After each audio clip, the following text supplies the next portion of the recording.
واذكر عاد إذ أنذر قومه بالأحقاف وقد خلت النذر من بين يديه ومن خلفه ألا تعبدوا إلا الله إني أخاف عليكم عذاب يوم عظيم قالوا وجئتنا لتأفكنا عن آلهتنا فأتنا بما تعدنا إن كنت من الصادقين قال إنما العلم عند الله وأبلغكم ما أرسلت به ولكني أراكم قوما تجهلون فلما رأوه عارضا مستقبل أوديتهم قالوا هذا عارض ممطرنا بل هو ما استعجلتم به ريح فيها عذاب أليم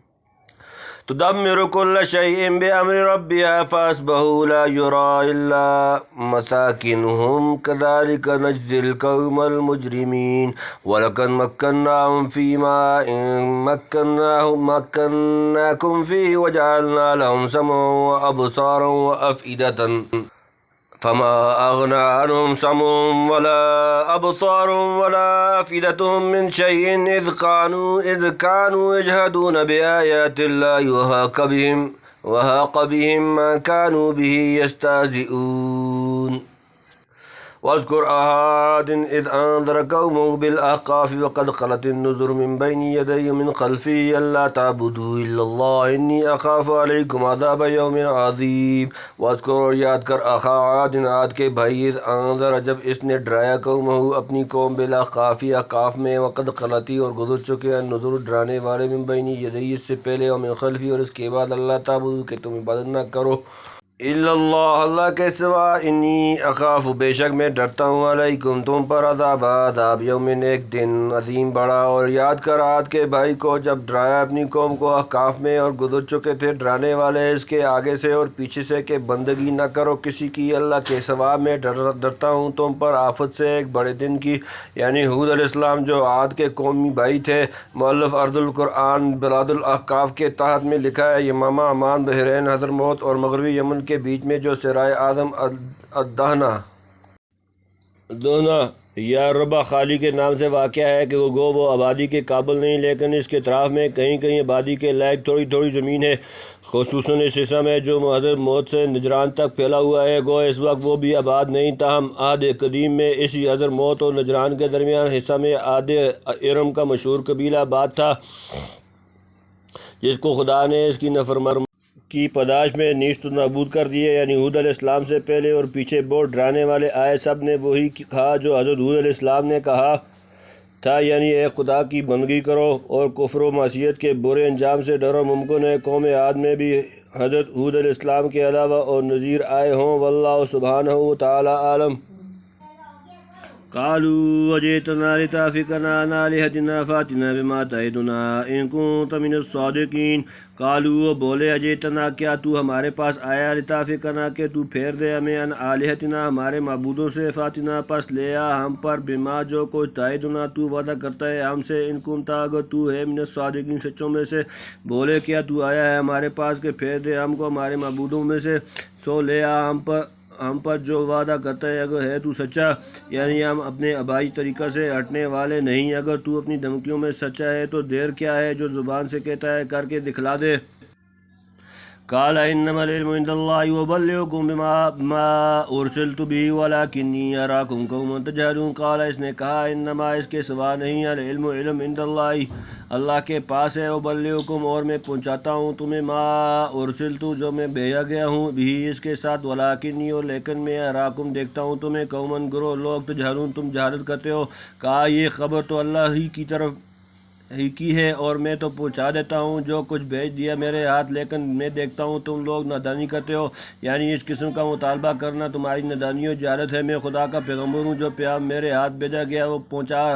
رہا ہوں اس سے زائد کا نہ مجھے علم نہ اختیار یہ علم خدا ہی کو ہے کہ منکر قوم کسی وقت دنیاوی سزا کی مستجب ہوتی ہے اور کسی کو کس وقت تک اسے مہلت ملنی چاہیے فلما رأوا عارضا مستقبل أوديتهم قالوا هذا عارض ممطرنا بل هو ما استعجلتم به ريح فيها عذاب أليم فلما پھر جب رأوه دیکھا انہوں نے اس کو عارضا ایک ابر مستقبلہ سامنے چلا آ رہا ہے وأوديتهم ان کی وادیاں قالوا وہ بولے هذا یہ عارض ایک بادل ممطرنا ہم پر بارش برسانے والا بل ہوا بلکہ وہ مستعجلتم جس کی تم جلدی کرتے تھے بھی اس کی ریح کو ہوا آندھی ہوا آندھی فیا، اس میں عذاب دردناک علیم عذاب۔ پھر جب دیکھا اس کو ابر سامنے آیا ان کے نالوں کے، بولے یہ ابر ہے ہم پر برسے گا کوئی نہیں، یہ تو وہ چیز ہے جس کی تم جلدی کرتے تھے، ہوا ہے جس میں عذاب ہے دردناک۔ یعنی سامنے سے بادل اٹھتا ہوا دکھائی دیا، سمجھے کہ سب ندی نالے بھر جائیں گے، کہنے لگے کہ بہت برساؤ گٹا اٹھی ہے، اب کام بن جائے گا۔ اس وقت طویل خشک سالی کی وجہ سے پانی ہی کی بہت ضرورت تھی، یعنی یہ برساؤ بادل نہیں بلکہ عذاب الہی ہے۔ یہ آندھی ہے وہی جس کے لیے تم جلدی مچا رہے تھے۔ تدمر كل شيء بأمر ربها فأصبحوا لا يرى إلا مساكنهم كذلك نجزي القوم المجرمين۔ تدمر، وہ تمہیں نہس کر دے گا، كل شيء ہر شے کو، بأمر حکم سے، ربها اپنے رب، فأصبحوا پس رہ گئے، لا يرى نہ دکھائی دیتا تھا، إلا سوائے مساكنهم ان کے مکان، كذلك اسی طرح نجزی ہم بدلہ دیتے ہیں، القوم لوگ، المجرمین مجرم کھوڑ پھینکے ہر چیز کو اپنے رب کے حکم سے، پھر کل کو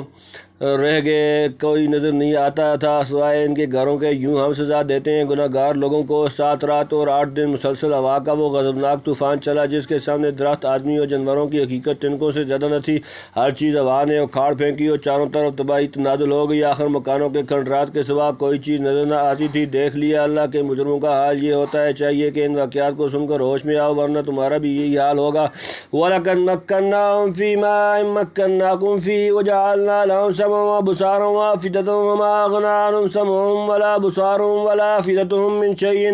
إِذْ كَانُوا يَجْحَدُونَ بِآيَاتِ اللَّهِ وَحَاقَ بِهِم مَّا كَانُوا بِهِ يَسْتَهْزِئُونَ۔ وَلَقَدْ اور البتہ مَكَّنَّاهُمْ ہم نے ان کو قدرت دی تھی، فی ما اس میں، ان نہیں مَكَّنَّاهُمْ ہم نے قدرت دی تھی تمہیں، فی اس میں پر، وجعلنا اور ہم نے بنائے دیے، لہم انہیں، سمن کان و ابصار اور آنکھیں، و افئدۃ اور دل، فما اغنا تو نہ کام آئے، عنہم ان کے، سمعہم ان کے کان، ولا ابصارہم اور نہ ان کی آنکھیں، ولا افئدتہم اور نہ دل ان کے، من شیء کچھ بھی، جب کانوا یجحدون وہ انکار کرتے تھے، بآیات اللہ اللہ کی آیات کا، وحاق اور اس نے گھیر لیا، بہم ان کو، ما کانوا جو وہ تھے، بھی اس کا، یستہزئون مذاق اڑاتے، اور ہم نے مقدور دیا تھا ان کو ان چیزوں کا جن کا تم کو مقدور نہیں دیا، اور ہم نے ان کو دیے تھے کان اور آنکھیں اور دل، پھر کام نہ آئے ان کی کان، آنکھیں اور دل کسی چیز میں، اس لیے کہ منکر ہوتے تھے اللہ کی باتوں سے، الٹ پڑی ان پر جس بات سے کہ وہ ٹھٹھا کرتے تھے، یعنی مال اولاد، جتھے اور جسمانی طاقت جو ان کو دی گئی تھی تم کو نہیں دی گئی، مگر جب عذاب آیا کوئی چیز کام نہ آئی، پھر تم کس بات پر مغرور ہو، یعنی نصیحت سننے کے لیے کان اور قدرت کی نشانیاں دیکھنے کے لیے آنکھیں اور سمجھنے بوجھنے کے لیے دل دیے گئے تھے، پر وہ کسی قوت کو کام میں نہ لائے، اندھے بہرے اور پاگل بن کر پیغمبروں کے مقابل ہو گئے، آخر انجام یہ ہوا کہ یہ سب موجود ہیں، اور عذاب الہی نے آ گھیرا، کوئی اندرونی یا بیرونی قوت اس کو دفع نہ کر سکی، یعنی جس عذاب کی ہنسی اڑایا کرتے تھے وہ ان پر واقع ہوا۔ حضرت شاہ صاحب لکھتے ہیں ان کو دل اور کان اور آنکھ دی تھی، یعنی دنیا کے کام میں عقل مند تھے، وہ عقل نہ آئی جس سے آخرت بھی درست ہو۔